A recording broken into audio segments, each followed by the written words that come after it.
All right, I'm going to show you a quick secret about Zillow, and this is a backdoor method. A lot of people have no idea, even if you're the owner of a property, how to get the analytics from Zillow. That's very powerful. So what matters in Zillow is saves and views. The more saves you get, the quicker you get them, the higher probability that your property is going to sell quickly. Now, we had this property under contract a couple times, and financially fell through just due to it's a manufactured home. But if you go to the public view, this is what it looks like, right? But you want the analytics of a very powerful tool called Zillow. So we've had it on the market. This is how long you've had it on the market. A ton of views. We've actually had this property on the contract, I think it was like 5 times. And I've learned my lesson when it deals with manufactured home now. Even though drop dead gorgeous property, right on the water, everything is brand new. We spent a ton of money redoing the property, so you can see right here. I mean, it is gorgeous, right? But you want to know the back end analytics of like what is going on. See, the back looks incredible, right? So what you do is you go here to these 3 little dots.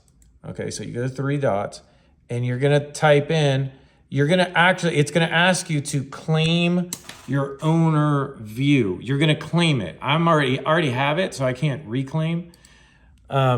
Then once you claim your owner view, you can actually look in and you get an email, which looks like this. You get an email, a daily report, see daily report, and you could get to see this is yesterday.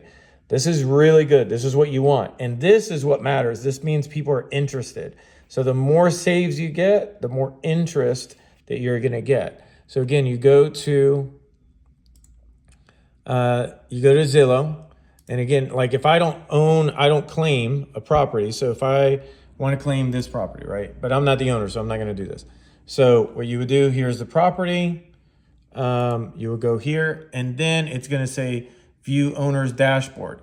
But I'm not the owner, so I have to claim the owner. So see right here, claim home. I'm not claiming it, and I don't want to claim it because it's not mine, but that's how you would claim it. You would go here and claim it. So then it'll give you your own dashboard on homes, and then you could see all the properties that you're dealing with. What does it look like? What is the statistics and analytics of it, right? So this is a property we've got. See right here, not really great saves or views, right? I'm not in control of this property, but I do own it. But you see, views very low, saves not high, and we've had it on the market. I think it's been on the market now for 178 days. So this is an example of not good, right? And then this is an example. If I go here to owner's view, and I go to my properties, go here, and then you go here, then this is an example of a really good view. Perfect. Okay, so hopefully this helped. If so, if you can, just like and share it, be fantastic, and we'll be doing more content. Hopefully this is helpful for a lot of the investors out there. They're just knocking stuff out, just doing your best, and you're trying to make an impact in the world. So talk to you soon. Bye.